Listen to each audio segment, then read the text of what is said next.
Ça y est, vous avez compté, vous en êtes officiellement à votre 4236e partie de Skyjo. Et bon, vous commencez gentiment à vous dire que vous en avez fait le tour. Vous cherchez toujours un jeu assez proche de lui, mais qui renouvelle un petit peu l'expérience. Et bien justement, dans cette nouvelle vidéo, on va découvrir 5 jeux qui ont une base en commun avec Skyjo, qui ressemblent un petit peu, mais qui proposent d'autres choses qui sont tout aussi intéressantes.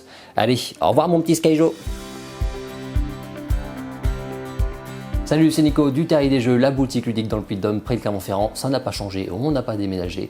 Aujourd'hui, on va donc découvrir plein de petits jeux très sympas si vous avez aimé jouer à Skyjo et que vous recherchez d'autres jeux dans ce style. Je vais vous les présenter un par un et à la fin on verra mes préférés, c'est parti.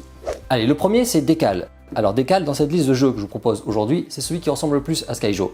Effectivement, c'est un jeu où on va partir avec une grille face cachée et durant la partie, on va petit à petit retourner nos cartes, les échanger, etc. histoire de faire le moins de points possible. Exactement pareil que dans Skyjo. Sur les cartes, tout simplement, on a des numéros qui vont de 1 jusqu'à 10 et pareil que dans Skyjo, le numéro c'est la valeur de la carte. Le but dans Décal, pour pas marquer de points, ça va être de regrouper en fait les cartes de même valeur à côté histoire qu'elles s'annulent. Si effectivement 2 10 par exemple se retrouvent comme ça à côté, dans ces cas-là, ils valent 0 points. En revanche, si j'ai 2 10 qui sont espacés, qui sont entourés de aucun 10 à côté d'eux, et bien là, chacune de ces cartes va valoir 10 points à la fin de la partie. Donc le but ça va être d'arranger notre grille histoire que les numéros de même valeur soient collés entre eux. Alors comment on fait ça? Eh bien c'est là que le jeu va être différent de Skyjo et beaucoup plus calculatoire avec pas mal d'anticipation. Lors d'un tour, tout le monde joue en même temps, on va retourner une de nos cartes face cachée, on va la poser au centre de la table et ensuite le premier joueur lui va avoir le choix de prendre une des 3 cartes pour l'insérer dans sa grille. Et alors pour la placer dans sa grille, le jeu s'appelle Décal, il va falloir en fait décaler les lignes et les colonnes. Par exemple ici pour récupérer et placer ce 8, eh bien hop, il va falloir que je décale une ligne entière pour l'insérer comme ça. Et du coup, les cartes de la ligne vont se décaler en fait dans la grille, ce qui fait que ça va changer un petit peu le placement. C'est assez calculatoire, un peu plus stratégique. De temps en temps, on peut complètement se rater en se disant mince, en fait, ces 8 là qui étaient collés, là, ils vont se retrouver maintenant espacés, ça va pas du tout. Ou au contraire, 2 cartes de même valeur qui étaient éloignées se retrouvent maintenant collées grâce au fait que j'ai décalé une ligne. Voilà, c'est un peu plus malin, un peu plus stratégique, un peu plus en fait de calcul, d'anticipation à avoir par rapport à Skyjo. Par contre, c'est toujours aussi simple à jouer. Allez, le deuxième jeu, il vient tout juste de sortir là en mars 2025, c'est Symbiose. Dans ce petit Symbiose, toujours pareil, on va faire une grille de cartes, mais ici on va chercher à l'inverse à marquer des points, à avoir le plus de points possible.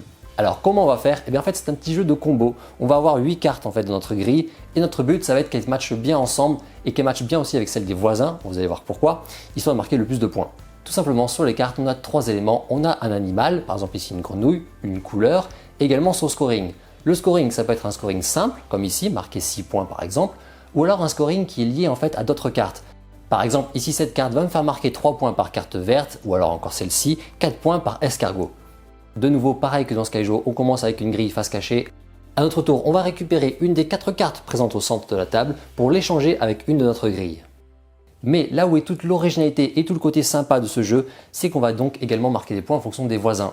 Car effectivement, dans notre grille, selon où on place la carte, elle va marquer des points soit en fonction de notre grille à nous, soit en fonction de celle du voisin. Si je la place au centre, ça va marquer en fonction de moi. Donc ici, il faudra vraiment que j'ai plein de cartes vertes. En revanche, si cette carte verte, je la place à gauche, eh bien ça va marquer des points en fonction de la grille du voisin. Donc là, en fait, je vais essayer de voir si le voisin a beaucoup de cartes vertes. Dans ces cas-là, ça serait intéressant de la mettre ici à gauche. Et ça sera pareil de l'autre côté, si je la place à droite, eh bien là, ça marquera des points en fonction de la grille de droite. Donc c'est un jeu qui reste tout simple, mais qui est très sympathique car très observateur. C'est un jeu qui se joue de 2 à 4 joueurs et ça se joue très bien, peu importe le nombre de joueurs. Allez, troisième jeu, Lucky Numbers. Alors Lucky Numbers, au niveau du matériel, c'est celui qui est le plus original, le plus différent par rapport à Skyjo. On ne va pas jouer avec des cartes, ici on va jouer avec des tuiles.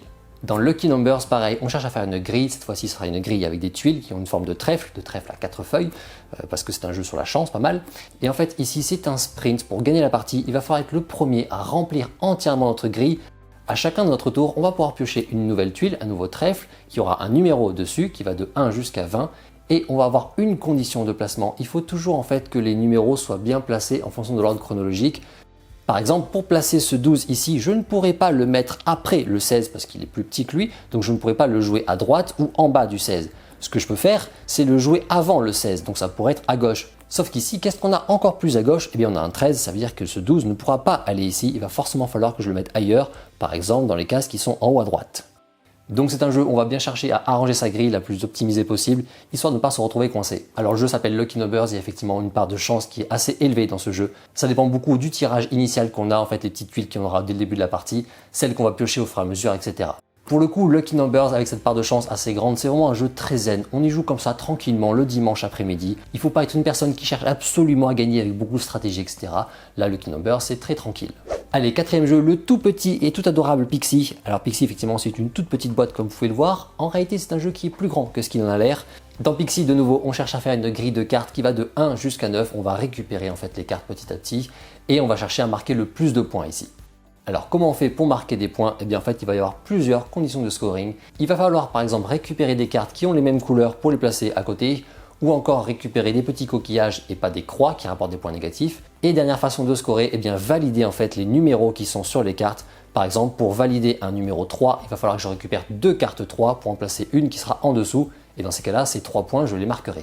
Donc on va agencer sa grille, voir si par exemple rajouter une carte en dessous du 9 pour marquer ces 9 points, c'est intéressant, sachant qu'il a également beaucoup de croix, ce qui va me faire des points négatifs. La chose assez marquante dans ce jeu, c'est bien entendu les illustrations qui sont vraiment adorables dans ce jeu. Ce sont des photographies de plein de petits personnages tout adorables qui ont été réalisés avec des objets, des éléments de nature, c'est effectivement magnifique. Ça se joue de 2 à 5 joueurs avec un peu plus de calcul à faire pour la fin de partie pour compter les points.